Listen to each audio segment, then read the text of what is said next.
Bonjour à tous et bienvenue dans Smart Space, votre rendez-vous hebdomadaire dédié au business et à l'exploration spatiale. Au programme, aujourd'hui, le secteur spatial a fait son entrée au Next 40. 3 entreprises ont rejoint le classement de la French Tech. 2 d'entre elles sont en plateau aujourd'hui avec nous, Loft Orbital et Kineis. Leurs ambitions, faire voler des logiciels, offrir des services aux opérateurs de satellites, connecter les objets du monde entier, un marché de la data que l'on va découvrir ensemble sur le plateau de Smart Space. On va aussi parler de levée de fonds et de financement, puisque ces 2 entreprises comptent parmi les rares dans le secteur à avoir levé plus de 100 millions d'euros. Comment expliquer cette attractivité ? Peut-être dans un modèle de développement plus proche du monde de la tech que celui du secteur spatial. Mais surtout, ces 2 entreprises, vous le verrez, sont venues nous annoncer, nous présenter en exclusivité à la télévision une très prochaine collaboration. Alors il est temps désormais de passer à l'émission Smart Space et de vous présenter mes invités du jour qui sont avec moi en plateau. Antoine Dechassy, cofondateur et président de Loft Orbital. Bonjour. Bonjour Célia. Bienvenue sur le plateau de Smart Space. Loft Orbital, je le rappelle, fondé en 2017 dans la Silicon Valley, donc basé à San Francisco aujourd'hui, et aussi à Toulouse depuis peu. Vous offrez chez Loft Orbital des services clés en main basés sur vos satellites et facturés à l'usage. On va revenir un petit peu plus en profondeur sur ce que vous proposez.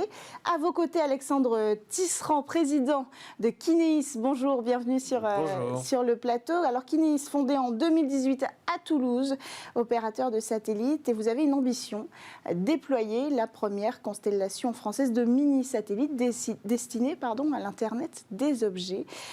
Vous êtes tous les deux donc acteurs de ce qu'on pourrait appeler le monde du numérique, du secteur spatial, où on parle data, où on parle software.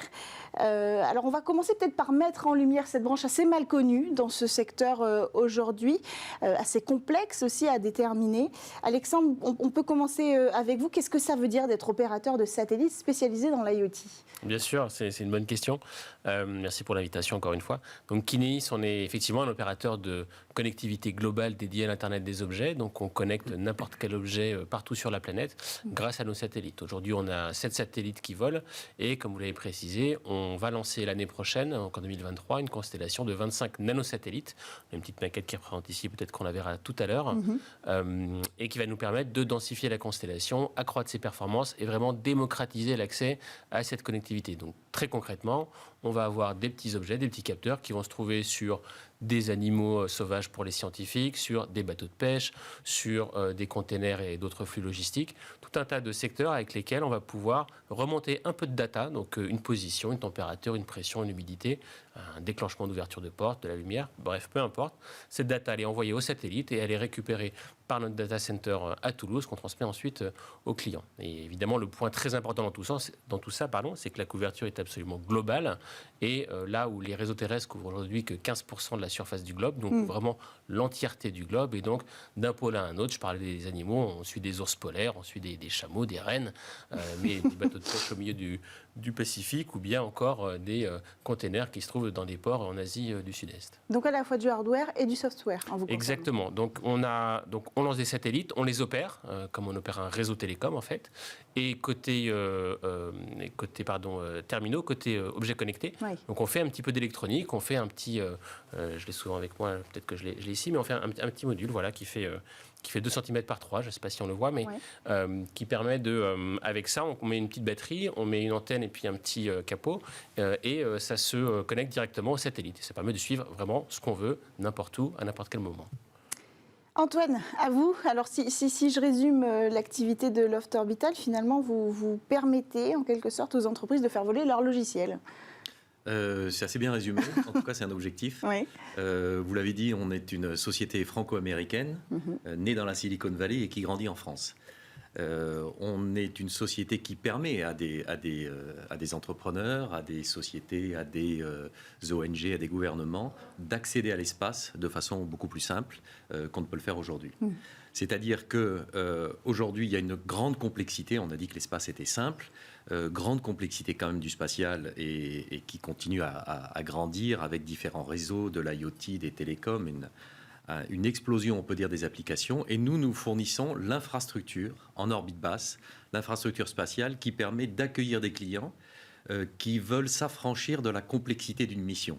Acheter un satellite, l'intégrer, faire un lancement, alors que leur métier sera peut-être dans la data, sera peut-être dans l'exploitation de l'information et pas forcément dans la complexité d'une mission. Nous fournissons cette infrastructure et nous accueillons ces clients avec un objectif de réduire les délais, parce qu'aujourd'hui, on doit accéder beaucoup plus vite. On reviendra sur le thème que vous avez évoqué de la tech.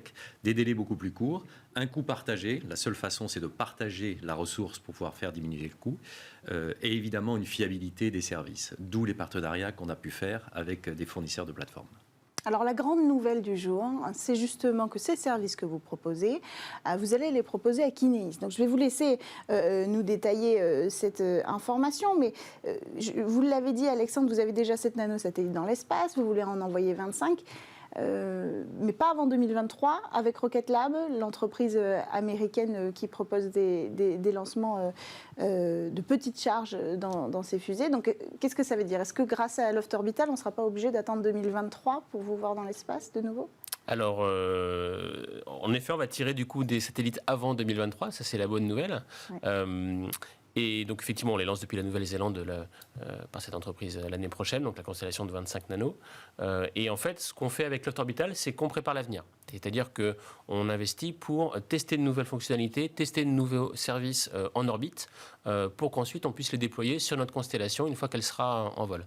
Et ce qui est vraiment très très bien avec Loft Orbital, c'est qu'on a eu une idée de pouvoir tester de nouvelles modulations, de nouveaux protocoles de communication avec une entreprise qui s'appelle Turnwaves, qui est associée au projet et qui a de très très bonnes idées sur le sujet, et des technologies qui fonctionnent bien au sol et qu'on veut tester en orbite pour vérifier que ça marche et ensuite la déployer sur nos satellites.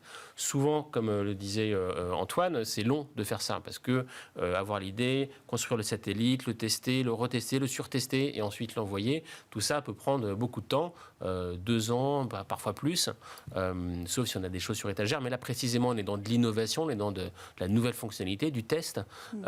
Et avec Loft Orbital, on va pouvoir lancer quelque chose dès cet automne. Et donc ça, c'est vraiment tout à fait révolutionnaire avec un système que je laisserai Antoine détailler, mais reconfigurable à bord.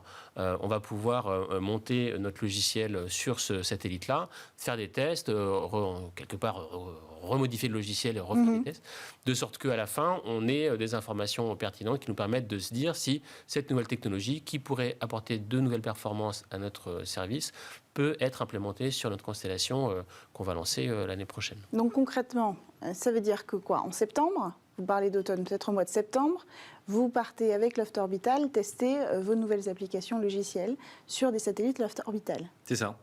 Très bien. C'est ça. Voilà, de septembre, vous serez tous devant votre téléviseur pour regarder le lancement. Et avec quelle fusée? Avec SpaceX. Nous avons des contrats avec SpaceX, ce qui ne veut pas dire qu'on ne va pas travailler avec d'autres lanceurs. Mais nous avons une logique d'abstraction du ce qu'on appelle le segment spatial et de toute cette complexité d'un système spatial. Les équipes de Kineis, peu importe qu'on lance avec SpaceX, qu'on lance sur un satellite X ou Y, ce qu'ils veulent, c'est de la performance et être à temps.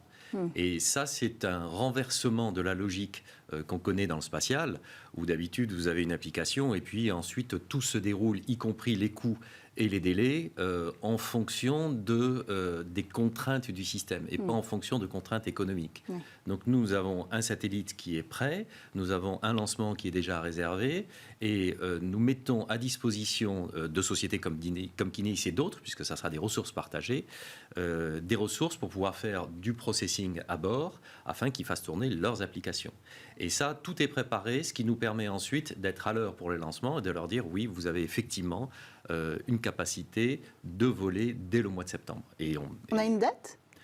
Pas encore, ça bouge, mais on va dire septembre, et vous connaissez les lancements, ça peut toujours bouger, en fonction de la météo souvent. Oui, mais les dates sont en général respectées, et c'est extrêmement important de se dire que maintenant, dans ce monde, où ce sont des entreprises qui vont lever des capitaux privés, vous ne pouvez pas vous permettre d'avoir des écarts de délai de 2 ou alors des coûts qui explosent.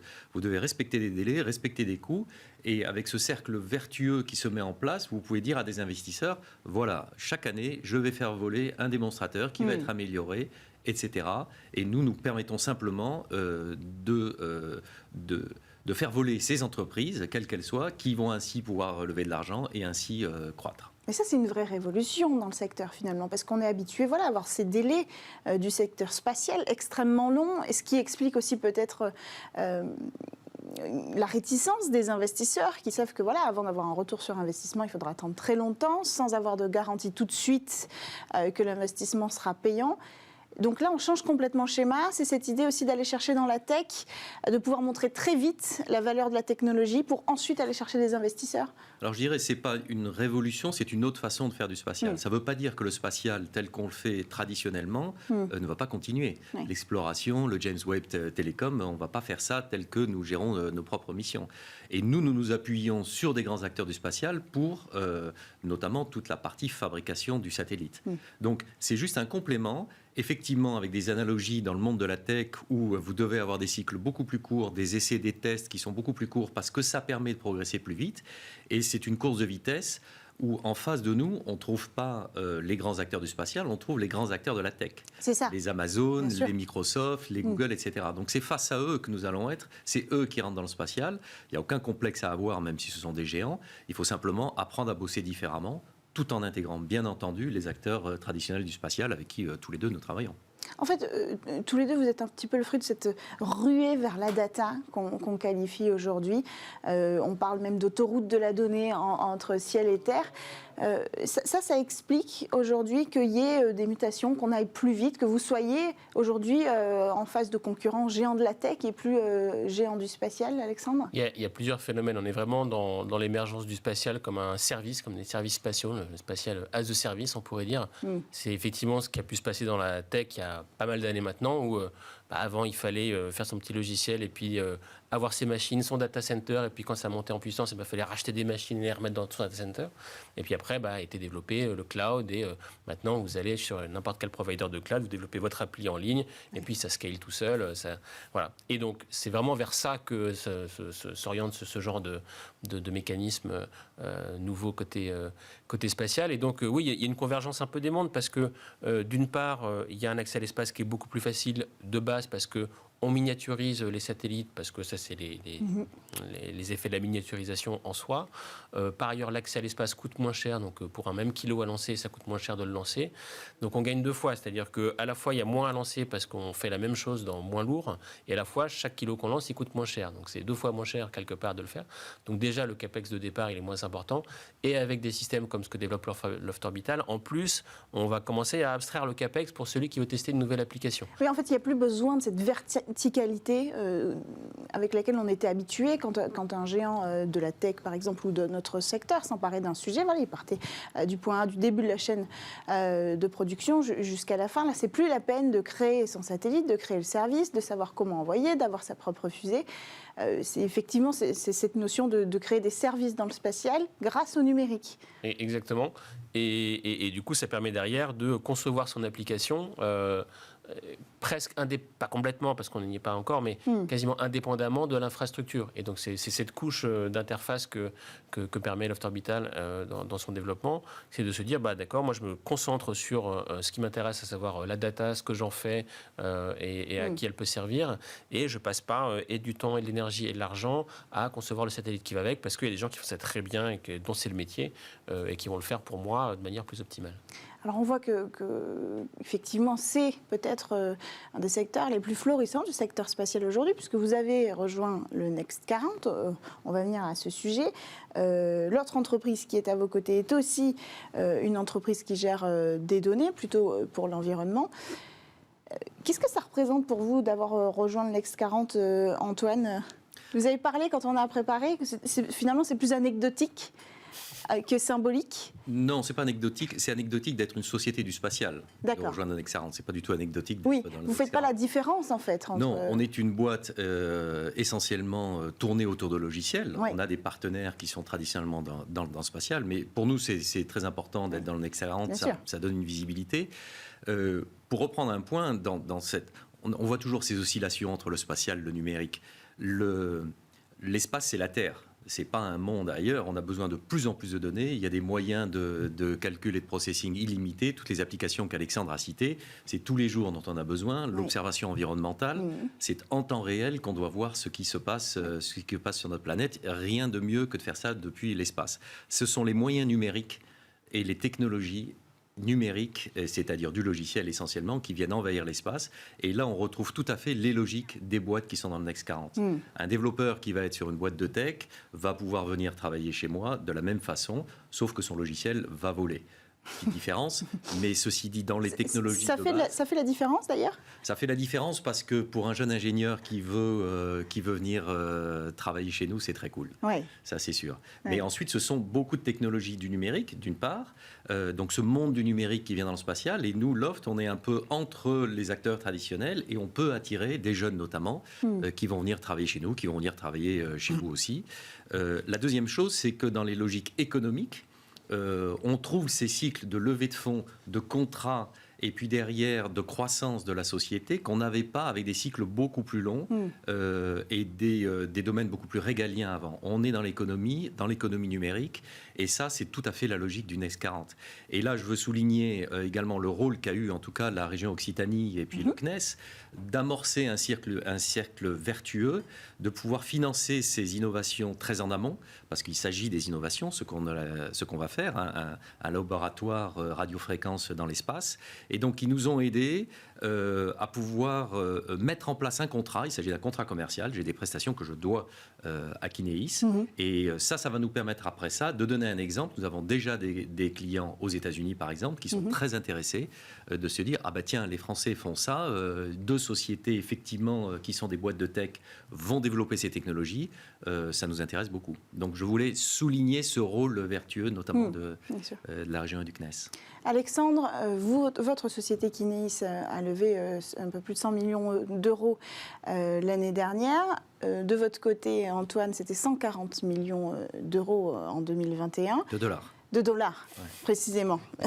Vous faites bien de le préciser, environ 120 millions d'euros, 127 millions d'euros précisément. Aujourd'hui, vous avez rejoint le Next 40. Est-ce que ça veut dire que le secteur numérique spatial sera à la tête de proue du secteur spatial en Europe et qu'on va pouvoir amener des investisseurs sur ce secteur-là, retirer cette frilosité ? Oui, alors la frilosité...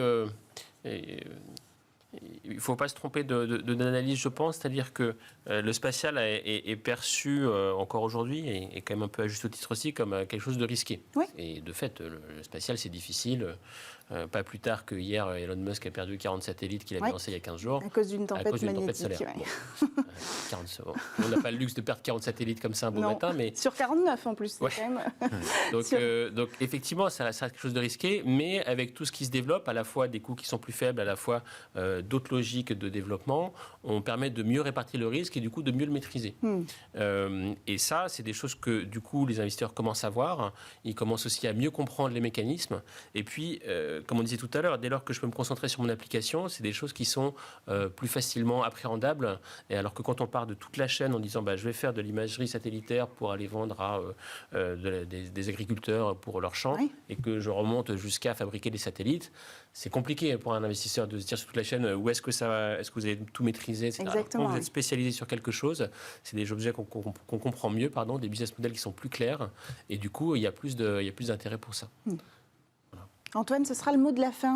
On a terminé. La prochaine étape pour développer le secteur spatial et convaincre les investisseurs, quelle sera-t-elle ? Je crois que c'est continuer à pousser ce cercle vertueux dont je parlais, c'est-à-dire un rôle de l'État. On parle du plan France 2030 dans lequel l'espace a un volet très très important. On est en train de parler maintenant de plusieurs centaines ou de milliards d'euros. 120, 130 millions d'euros, c'est pas tant que ça dans le spatial. Donc il ne faut pas avoir peur. Les boîtes du spatial, venez tous lever de l'argent. Il y a un rôle des entrepreneurs, il y a un rôle de l'État, et puis ensuite il y a un rôle de boîtes comme nous pour montrer que ça marche et que ça sert à quelque chose. Et ça, on va s'y appliquer. Rendez-vous donc en septembre pour voir le fruit de votre collaboration entre Kineis et Loft Orbital. Merci à tous les deux d'être venus sur le plateau de Smart Space. Je rappelle, Antoine de Chassis, que vous êtes cofondateur et président de Loft Orbital, et vous, Alexandre Tisserand, président de Kineis. C'est la fin de cette émission dédiée au secteur spatial. On se retrouve la semaine prochaine dans Smart Space et dès lundi sur Bismart. Bonne journée à tous et bon week-end. Bien.